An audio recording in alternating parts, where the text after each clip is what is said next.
Let's go back live. Was one of your roles to review the email accounts that we just heard Detective Blank testify about getting all those records? Yes. And when I say review these email accounts, did you in fact go through and read all of the emails? Yes. Okay. So specifically, I'm going to talk to you today about 4 different email accounts. Chandler Halderson at gmail.com, Spieth Daniel at gmail.com, Alyssa Brandt 64 at gmail.com, and Aaron Hoover at gmail.com. Did you review those email accounts? Yes, I did. As it goes to Mr. Spieth, Ms. Brandt, and Mr. Hoover, we're going to talk about essentially the entirety of those email accounts, correct? That's correct. From creation through when you got access to them. That's correct. As it comes to Mr. Halderson, Chandler Halderson at gmail.com, that was his personal email? Yes. Were there an extensive amount of emails in that account? I'd say there were. Okay. Did you review those emails? Yes. Were there ever any emails to or from anyone at American Family Insurance indicating that Mr. Halderson worked there in any capacity? Specifically American Family, no. When it comes to the company SpaceX, were there ever any emails regarding a job application or employments with SpaceX? No. Does the word SpaceX come up, in fact, at all in any of those Mr. Halderson's Gmail account? No. Okay. Does this document contain messages, emails, this is 549 I'm showing you, that were pulled out by you and other members of law enforcement in what you believe to be relevant to this case?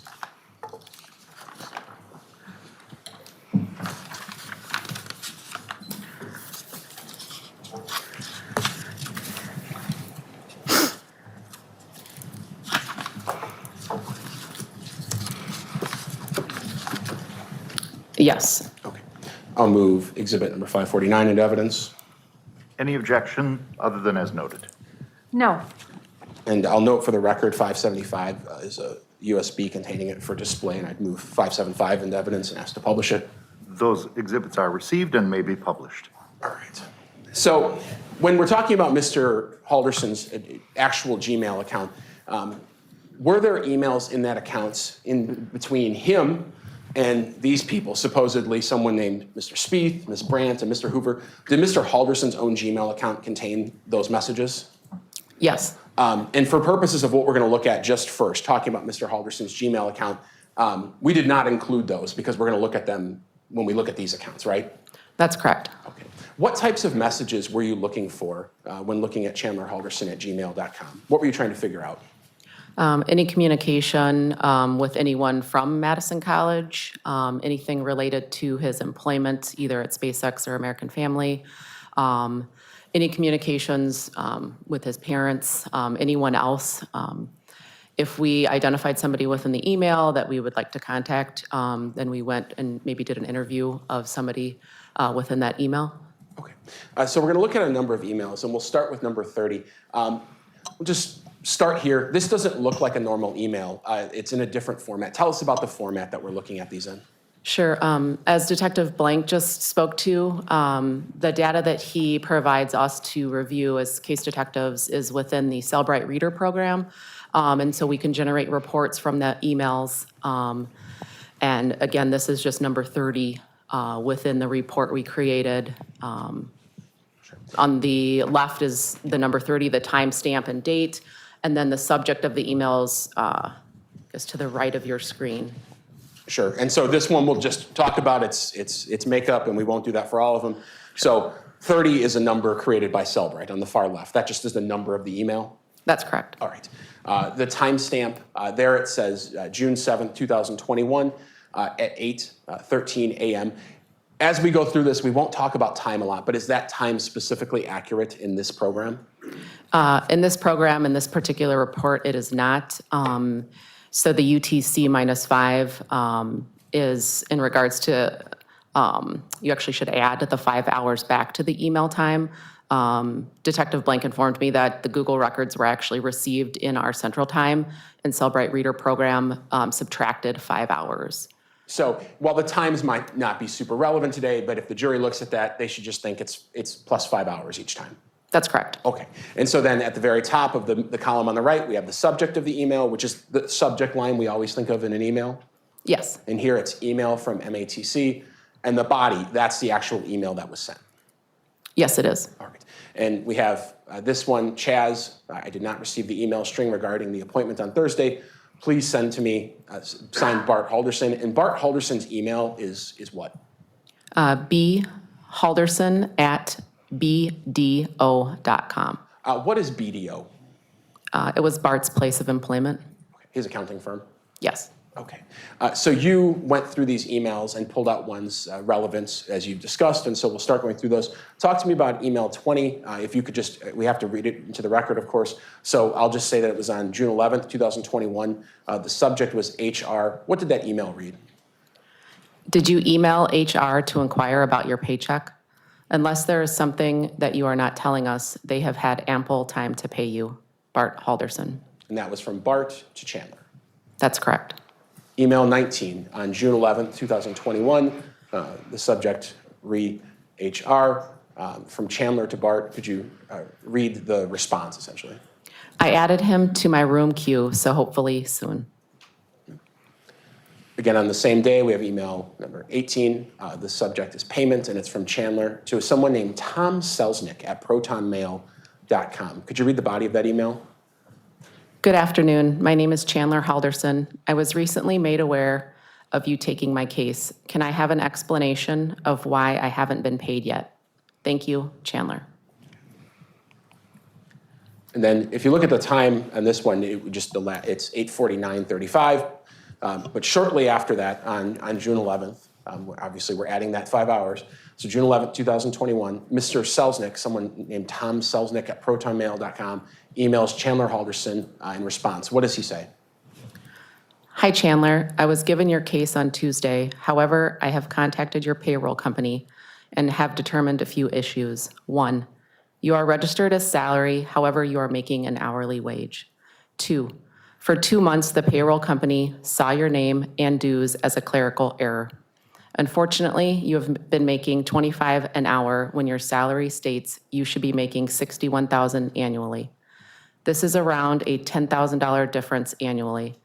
When I get in contact with payroll, I will show them exactly when you were switched and find out why there was a delay on your dues. Have a great rest of your Friday. Tom Selznick. Tom Selznick, Northeast Remote Human Resources Manager. Email 16 on the same day, June 11th, from Selznick to Chandler. Could you read that? I updated the log and changed your dues. I'll let payroll know of the change. Keep an eye on your bank account and let me know if you have not been paid by next Friday. Tom Selznick. Northeast You can continue. Northeast Remote Human Resources Manager. Number 13, this is again, June 11th, from Chandler back to Mr. Selznick.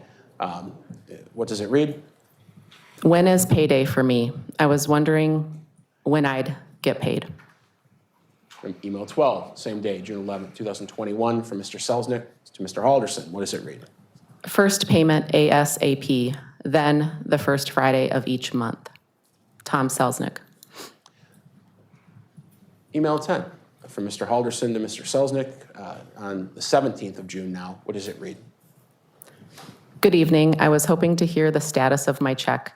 Is there anything wrong or holding it back from being delivered? I recently had to go to the emergency room, so I will need my check ASAP. Thank you, Chandler. Email 9, June 18th, from Mr. Selznick to Mr. Halderson. The subject is still regarding payment. Could you read the body of that email? Good morning, Chandler. I will make some calls when your office opens to speed things along. I'm sorry to hear about your trip to the ER. That's never fun. I do appreciate your patience with this, Tom Selznick. Okay. Email number 7 on the 18th of June from Mr. Selznick, Mr. Halderson, still regarding payment. Could you read the body of that email? I will be traveling to Madison, Wisconsin, Wednesday of next week for restructuring of the HR department. It seems there is a lack of communication to be resolved. I will hope to meet you in person and have a sit down on Thursday if you are capable of travel. Tom Selznick. Email 6 on the 18th of June from Mr. Halderson to Mr. Selznick. Could you read the body of that email? Yes, that will work fine. I look forward to meeting with you. Thank you, Chandler. Now to email 4 from Mr. Selznick to Mr. Halderson on the 24th of June, subject meeting times. What did Mr. Selznick reportedly say here? Good morning, Chandler. I'm holding a board meeting this afternoon to discuss the changes I've made to the department. If I am able to meet with you today, I will join your room around lunch over Team Viewer. My apologies for the inconvenience. However, there would not be enough members tomorrow to hold the committee. Email number 3 from Mr. Halderson to Mr. Selznick. Meeting times, could you read the body of that email? I will be available 12 to 5 p.m. today in my room. I would like to be kept up to date with any news regarding my case. Thank you, Chandler. That person, Tom Selznick, we heard about a lot of subpoenas from Alyssa Brandt and Hoover and Chandler, all at gmail.com. Tom Selznick at protonmail.com. Were you able to subpoena Proton Mail? We did not subpoena Proton Mail. What goes into that decision, or why not? After reviewing the emails, Detective Shunk and I had a conversation with Detective Blank in regards to the Proton Mail, and we learned that it's an email server based out of Switzerland. So based upon that information, we opted to not draft a subpoena for the records, and we decided to contact American Family directly to ask if Tom Selznick was an employee there. Sure. And you made contact with those people? We did. And in fact, we're going to hear from them today? Yes. Okay. I'll take back this exhibit from you. All right. Something tells me Tom Selznick was not an employee at American Family. Sabrina Sims on the stand detailing the defendant's conversations, apparently with himself, according to the state of Wisconsin. More live testimony when we return.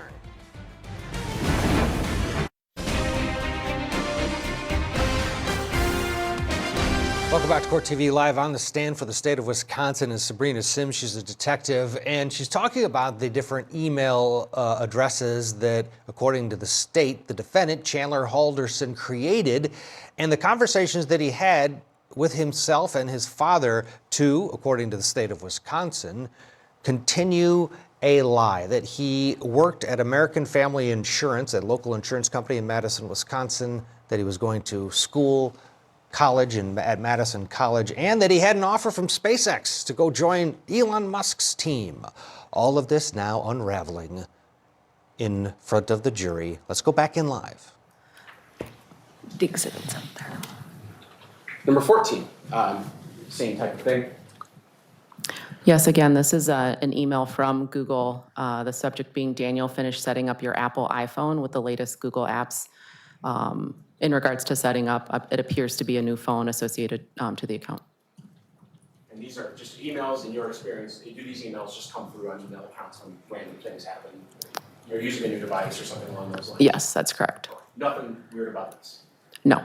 Talk about email 13. Are you aware of what this is on the 26th of August, 2020?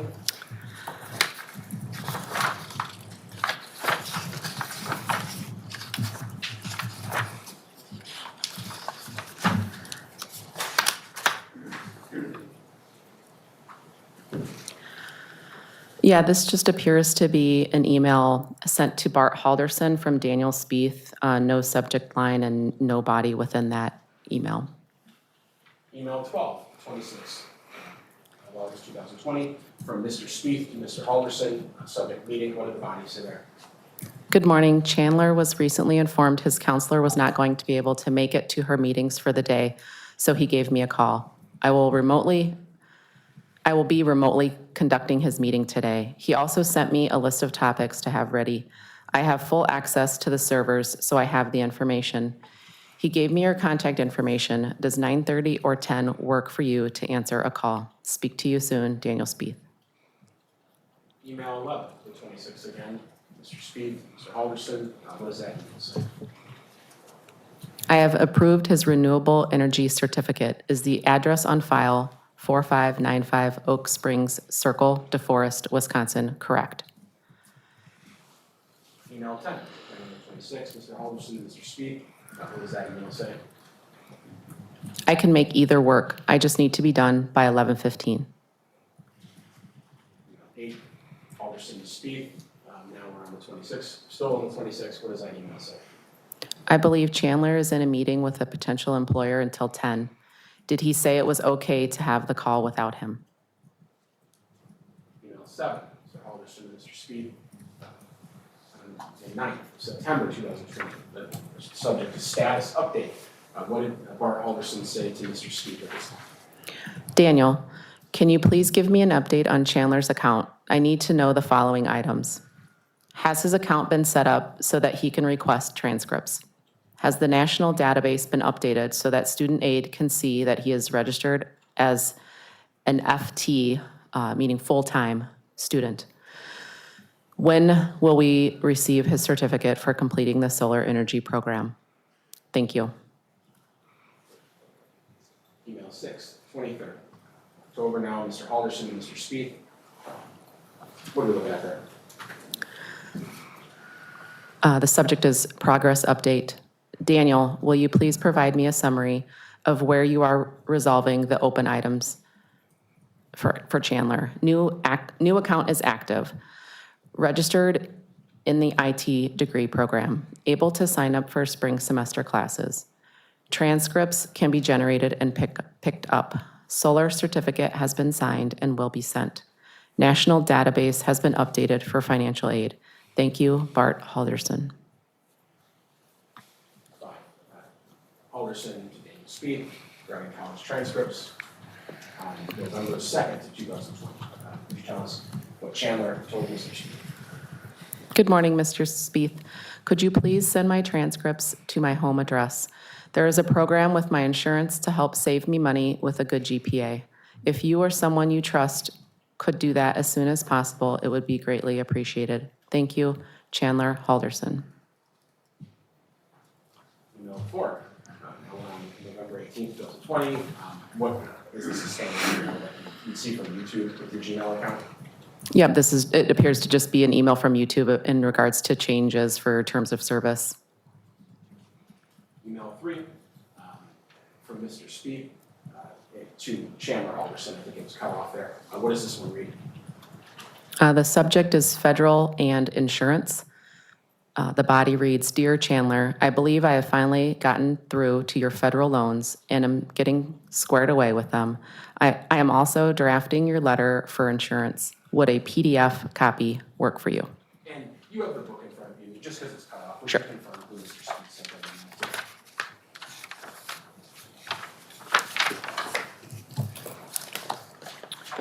that email to. Email 3 is to Chandler Halderson at Gmail from Daniel Spieth at gmail.com.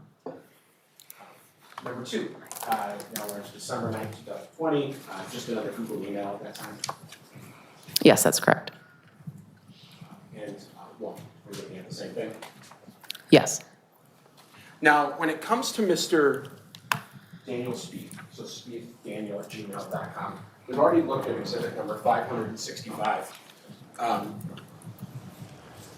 right, we're going to step aside, take a quick break. More live testimony from Dane County, Wisconsin when we return. Stay with us.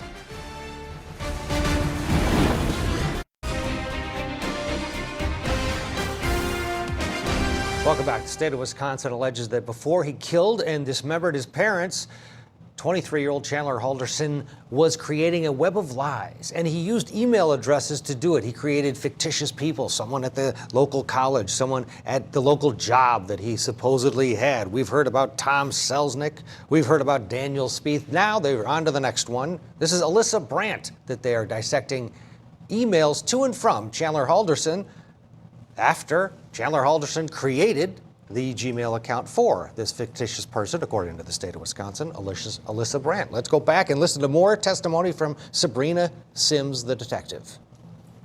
Email 43, the 19th of August, 2020. Ms.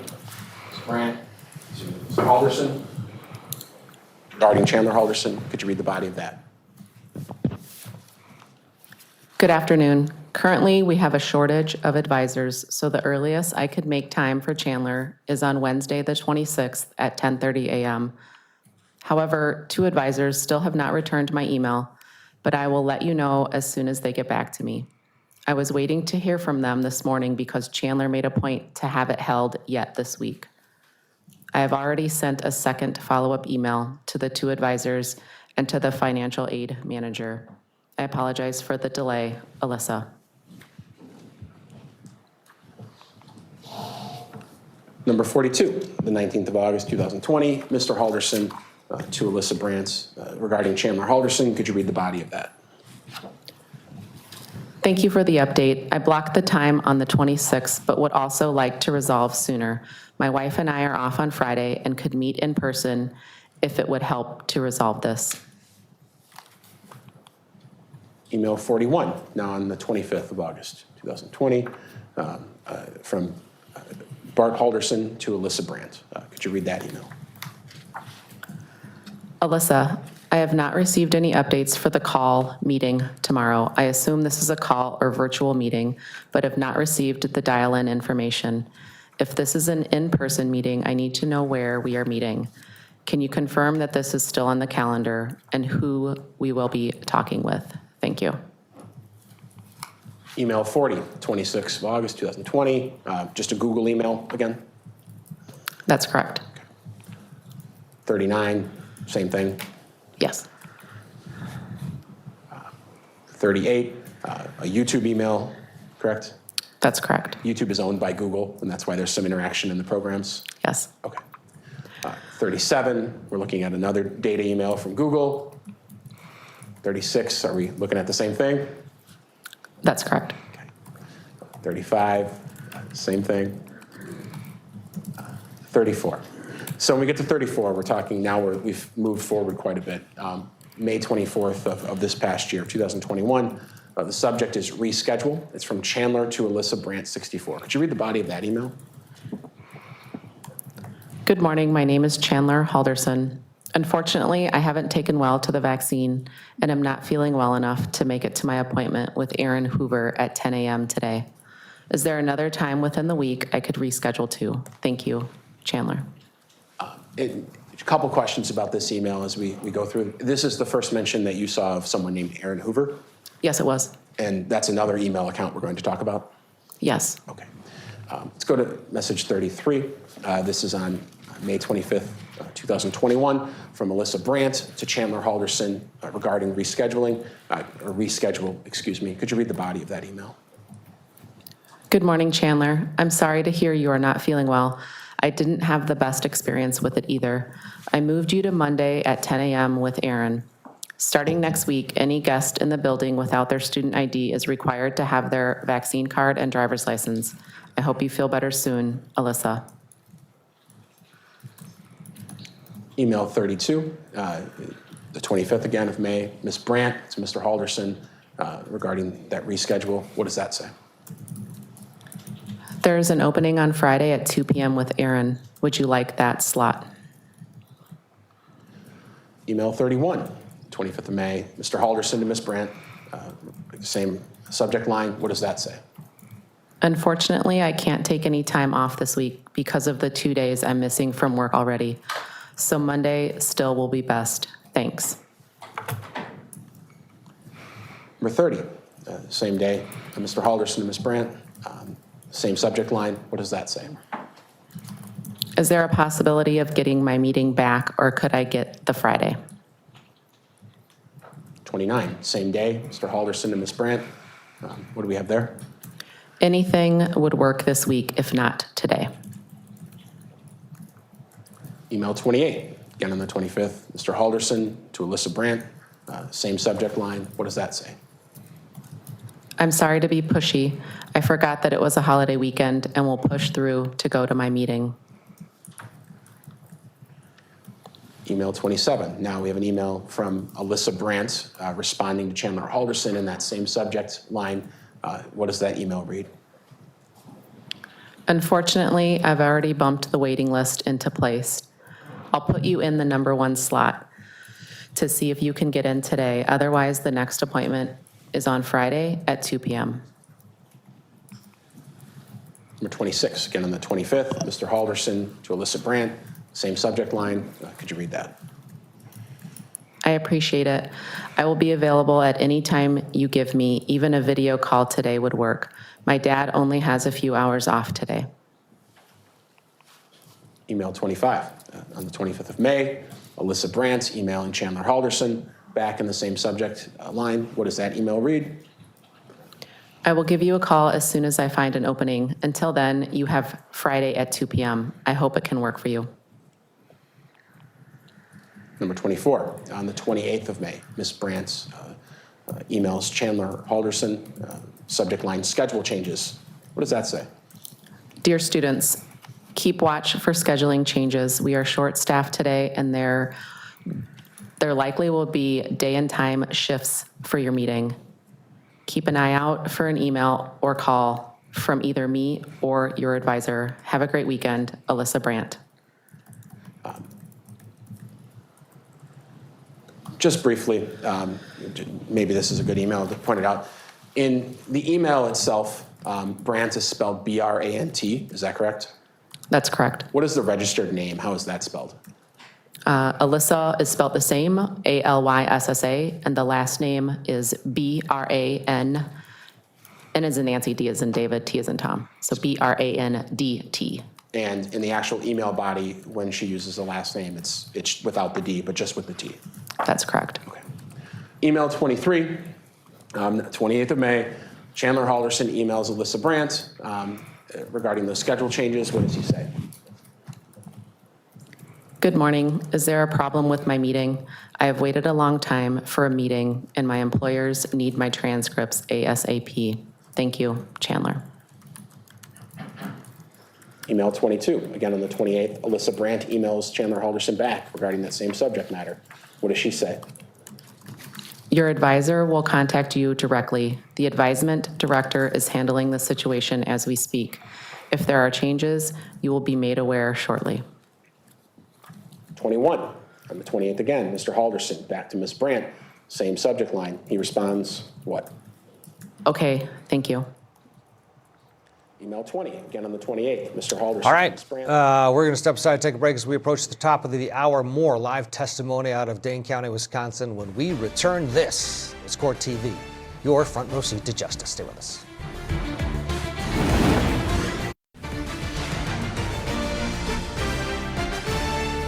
Top of the hour, welcome back to Court TV Live. I'm Ted Rollins, glad to have you along with us. On this Wednesday, we are dipping into live testimony in the state of Wisconsin. It's the state of Wisconsin versus Chandler Halderson. He's the 23-year-old who's accused of murdering and dismembering his parents. Before the murders, the state contends that Chandler Halderson created a series of email accounts that were all fake, all engineered by him, with fake people. Someone at the college that he supposedly was going to, someone at his job that he supposedly had, someone at SpaceX that he supposedly was looking to be employed with. And now the state of Wisconsin has brought up a detective, Sabrina Sims, to go through and read these fictitious emails, according to the state, to the jury one by one between Chandler Halderson and these fake individuals. Right now, they're still on Alyssa Brandt, the individual that supposedly works for the college that he supposedly was going to. Let's rejoin live. Best we could. Number 7, that's the June 10th, 2021 email responding to scheduling. Who were the parties in that email? This email is to Chandler Halderson from Alyssa Brandt. And could you read the body of that? Good morning, Chandler. You are not on the list to be picked up today. When was your meeting scheduled for? Same questions for number 6. Who were the parties of that email sent on June 10th? This email is to Alyssa Brandt from Chandler Halderson. Okay. And read the body if you could. It was for today at 11:30 with Aaron Hoover. Number 5, same questions. Who were the parties in this June 10th email? It was obviously from Alyssa Brandt. Who was it to? Chandler Halderson. And regarding scheduling, what did that read? Oh, no, I didn't give you a date. You are still set, you are still all set for your meeting on June 17th, next Thursday. I advise you to keep this meeting because the wait list is well past 50 students. Question for number 4, June 10th. Who were the parties of that email? This email is to Alyssa Brandt from Chandler Halderson. Okay, and read the body if you could. Is there still the possibility of me picking up the documents I requested, or has Aaron sent my transcripts already? Number 3, email from Bart Halderson to Alyssa Brandt, 64, responding, or it was a forward to schedule changes. The forward that appears in the subject matter indicates that at some point that email was forwarded. That's correct. Okay, and what does the email body read? Alyssa, this is unacceptable. We have been dealing with this issue for well over a year now. It has been costing us money the longer the delays have continued. I'm not sure of the professionalism of the advisors, but it sure seems like they will take off at the drop of a hat and it messes up the whole schedule. Chandler and I have both rearranged our schedules to meet with an advisor today, and I expect you to find a way to make that happen. Email 2, from Chandler Halderson to Alyssa Brandt, subject late. What does that read? I'm currently heading to the hospital. I will not make my meeting. I remember there is a wait list, but I still will need my meeting rescheduled as soon as possible. And number 1, June 21st, 2021, from Chandler Halderson to Alyssa Brandt. What does this say? The subject is contact information. The body is there a phone number I could call for getting a new appointment? And that was the last email in that grouping? That's correct. Okay. A couple of the same questions. When it comes to Alyssa Brandt, did it appear to you in reviewing those emails that she was purporting to be a student advisor at Madison College or MATC? It did. And did she ever advise any students other than Chandler Halderson? No, she did not. Showing you exhibit number 565 again. When it comes to Alyssa Brandt, who's second in the column there,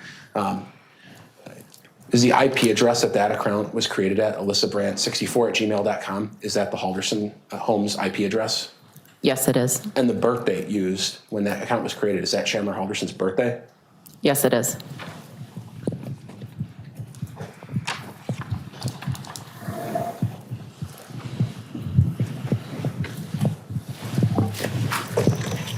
So there was a mention in these emails of someone named Aaron Hoover. You looked into that email account as well? Yes, we did. Showing you what's been marked in this case, exhibit number 476. Could you just page through that and make sure you could answer the question of what are you looking at there? What is that document?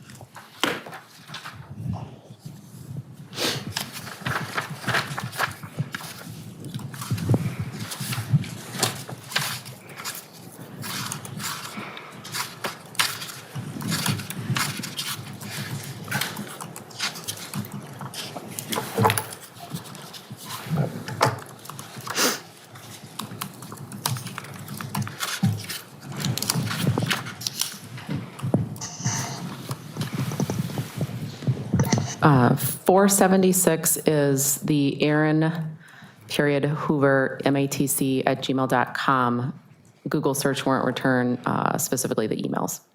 I'll move 476 into evidence. Subject to any Subject to any objection? prior rulings, no further objection. It is received. Sure. And asked it to may be publish. published. Thank you, Judge. Let's start with email 17. I think we're all used to this now, but what is email 17? Email 17 is from Google in regards to finish setting up your new Google account. Sure. And this one was on what date was this Google account set up? May 28th, 2021. Let's talk about email 16 from Aaron Hoover, MATC@gmail.com to Chandler Halderson. Subject is new schedule. Schedule is spelled wrong, but it's new schedule. Could you read the body of that email for us? Good morning. My name is Aaron Hoover from Madison College's advisement team. Today we are missing 3 advisors. Following the first come, first served policy, I will be taking some meetings from an absent coworker. My meetings will stay on course until 12:30, and then I will be taking over Ryan's meetings starting at 1. If you were meeting with Ryan today at 10 a.m., you are now at 1 p.m. with me. If you were with me after 12:30 today, you will be with me on Tuesday morning. So my 1 p.m. meeting from today will be moved to 10 a.m. Tuesday morning. If there are questions or scheduling issues, contact me or Alyssa Brandt. My apologies for the inconvenience. Aaron Hoover. Email 15, May 28th, 2021. If you could, in the binder, again, we're trying to format these to fit the screen. That was from Chandler Halderson. Who is that email to? Email 15 is from Chandler Halderson to Aaron Hoover. Okay. And same subject line. What does that read? Unfortunately, I need my meeting to happen today. My employer and insurance need my transcripts and to see proof of my completion of my degree and solar certificate. I have been trying to get a meeting for a very long time, and I very well could lose my job over this. Is there a time you could put me in? 14, who was that email from and to? Email 14 is to Chandler Halderson from Aaron Hoover. Okay. And same subject line. Could you read the body of that email for me? I'm sorry to hear that, but we must follow policy on these difficult days. I will contact your employers for you if that will help out in any way. Email 13, again, if you could tell us the parties of this email. Email 13 is to Aaron Hoover from Chandler Halderson. Same subject line. Would you mind reading the body of the email? Alyssa put me on the waiting list on the number 1 slot earlier this week. Does that apply to today if there are any cancellations during the changed scheduling? Email 12, again, who are the parties of this email? This email is to Chandler Halderson from Aaron Hoover. All right. And subject line is the same. Could you read the body for me? Yes, that will apply. If there is a cancellation of the updated schedule, you will receive an automated call to your cell 920-838-4549 of the time, building, and advisor you will be meeting with. There is no guarantee I will be hosting your meeting unless it is on Tuesday at 11 a.m. Email 11, May 28th, 2021. Who are the parties to that email? Email 11 is to Aaron Hoover from Chandler Halderson. Same subject line. What does the body read? I can't tell you how many times I've heard this and never gotten in a meeting. Is there a phone number I can call for a more detailed explanation? Same day, Mr. Halderson, and that one is to Mr. Hoover. That's correct. Okay. Same subject line. If you could read the body for the record. I need to have a call with whomever is in charge in the next 30 minutes. I've been a student for over 3 years, and I will be treated fairly. Number 9, again on the 28th. Who are the parties to that email? Email 9 is to Chandler Halderson from Aaron Hoover. All right. And if you could, read the body of that email. I understand. I have forwarded your information to her now with a priority mark. She will be conducting meetings herself today, so her availability is limited. Email 8 from Mr. Halderson to Mr. Hoover. Now we have a different subject line. This one's status. Could you read the body of that email? Good morning. I canceled the meeting for today because of work conflict and emailed you a list of questions and documents I need. When do you think I will be able to pick them up? Also, when I do get them, I have a few extra questions. Thank you, Chandler. Email 7, June 1st, 2021, from Mr. Hoover to Mr. Halderson. The subject line is now in response to. What does the body say? Good morning, Chandler. I'm sorry you can't make the meeting. I will gather the documents and let you know when I can get your certificate card and degree. In the meantime, I'll electronically send your transcripts and degrees out to the respective employer insurance agency. I will have Alyssa give you a call when everything is complete. Good luck on your meeting, Aaron Hoover. All right, emails from the defendant to the defendant, really letting that Aaron Hoover have it there at one point. More testimony when we return.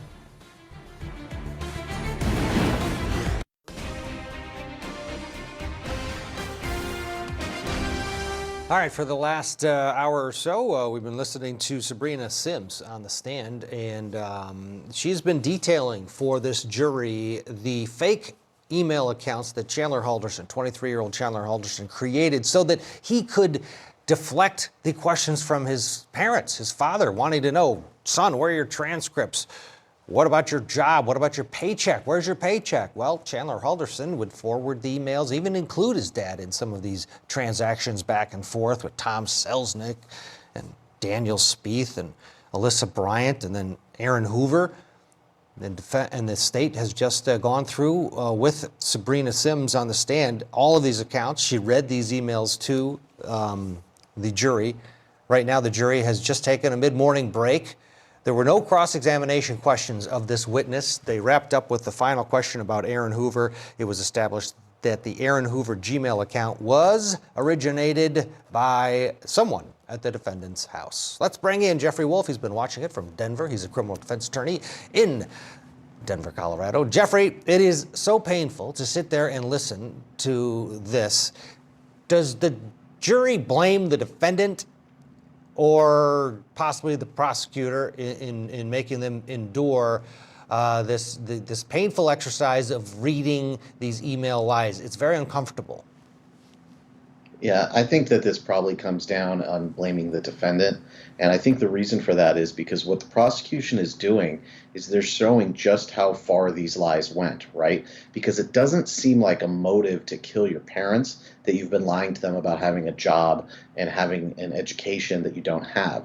That on its face doesn't seem like it would create a large enough conflict to lead to murder.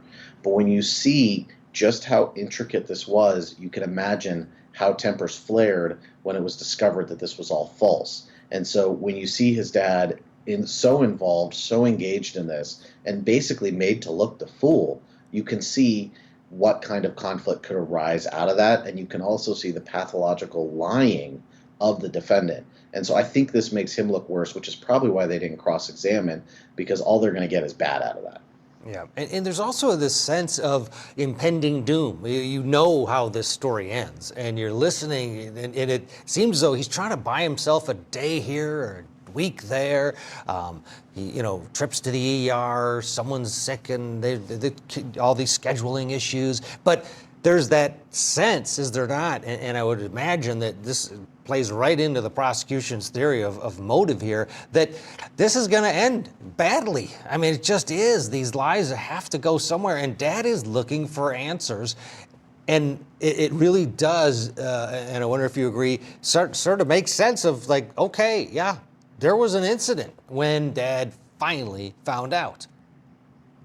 Well, absolutely, because it's almost like having the finger in the leaking dam. You can stave it off a little bit, but eventually it's going to burst. And when it does, it's going to be catastrophic. And that's ultimately what the prosecution is saying that we see here, is that this started off as one lie over this lie over this lie. And one thing my grandmother always taught me is you don't lie about people you care about in your own health, because that is bad juju to put into the atmosphere.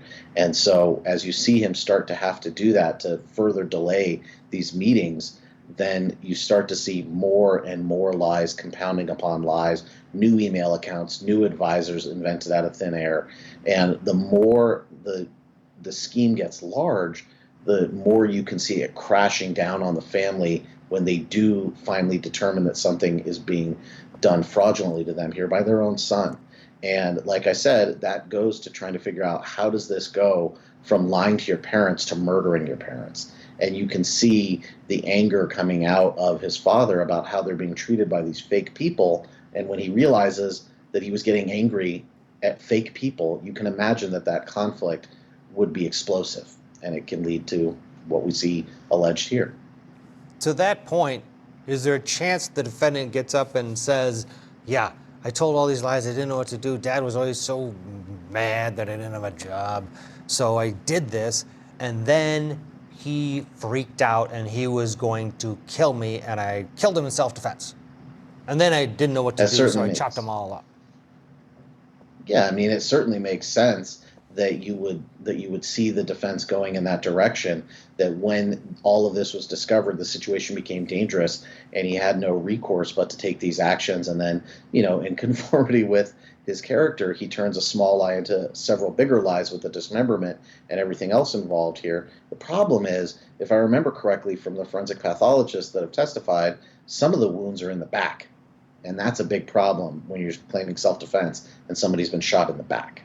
Yeah, Dad was shot in the back, and then he lied and waited for Mom, according to the state. So what are we expecting here? I mean, there's not much left of the state's case. They've said they're going to wrap today at some point. It seems as though they have proved their case beyond a reasonable doubt, one would argue.